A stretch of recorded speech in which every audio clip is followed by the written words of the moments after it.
This was a record from his family because they're my family. This was my dad's cousin. This is one of my favorite paintings. That's Biggie. This belonged to my great-grandmother. There's Willie. Hey everyone, I'm Katie Darrell, and joining me today is Josh Abbott of the Josh Abbott Band. How are you, Josh?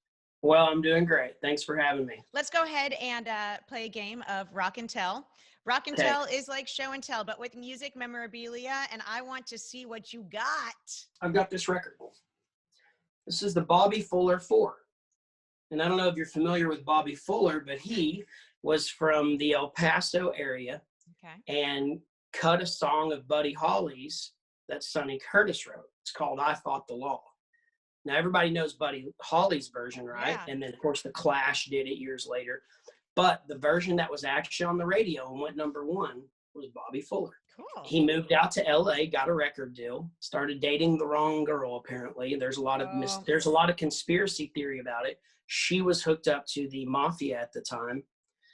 They found his body in his car, and they had held him down, broke his knuckles, and shoved a thing of gasoline down his throat, and he died of asphyxiation. Sure. I'm not trying to get dark here. Happened in Hollywood, you can still look it up. It's one of Hollywood's most highest profile unsolved murders. Okay. Wow. This was a record from his family because they're my family. This was my dad's cousin.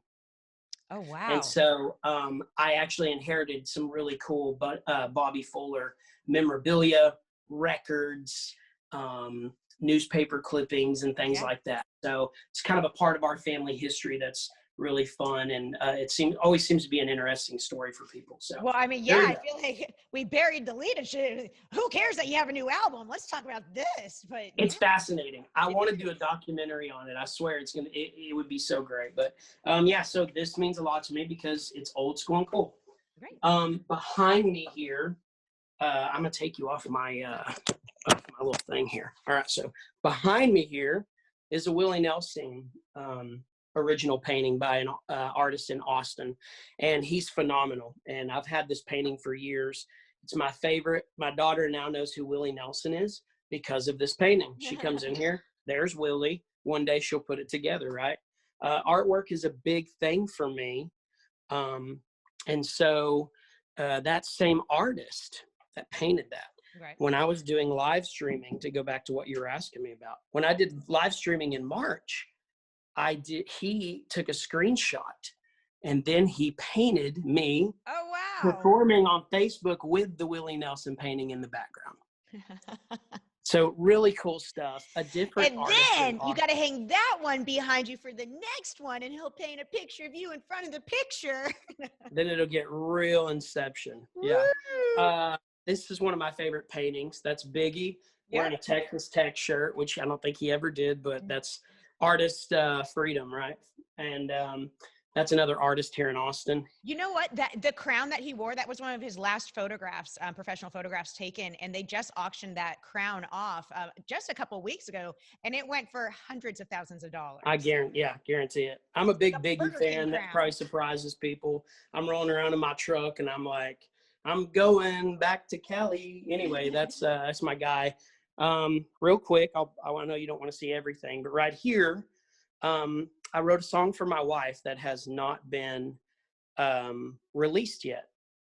And it's the song that I played for her at our wedding. Well, a friend of mine that was at the wedding asked if I'd send him the file.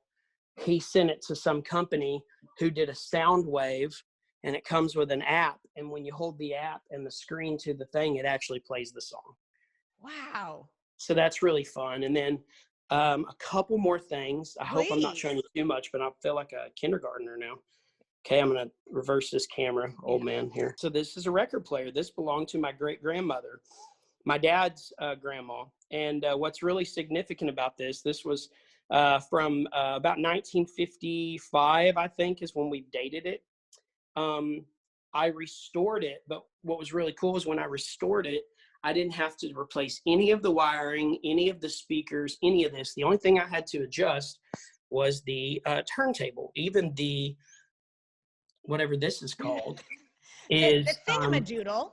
Yeah, the Thingamadoodle is original, and so I love this record player because I'm listening to it. But guess the coincidence here. Bobby Fuller, who I told you about before, Mhm. this was his side of the family. This was his grandma. So I know that he listened to vinyl on this vinyl player. Yeah. And lastly, Oh, what a beautiful piano. thank you. It wasn't blue. Obviously, it was originally brown. This was also my great grandmother's. So I like to think that Bobby Fuller played this a little bit. When I inherited it after my dad died, I took it to a guy who restored and replaced the keys Hmm. and replaced the brass. And then I had someone else paint it this chalk blue. But we didn't have to replace anything in the inside. So all of that's still original. So yeah, obviously music is a huge part of my life. Yeah. And I'm very grateful for everything that's happened from it. So cool. Well, the new album is The Highway Kind.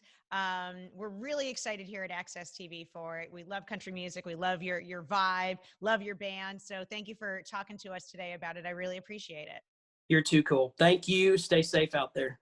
Yeah, stay safe as well. Bye, Josh. All right, bye.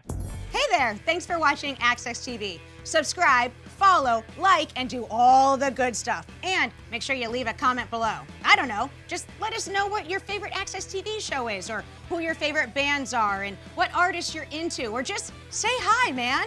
I like to be told hi. We love hearing from you. That's the point, all right? Keep it coming.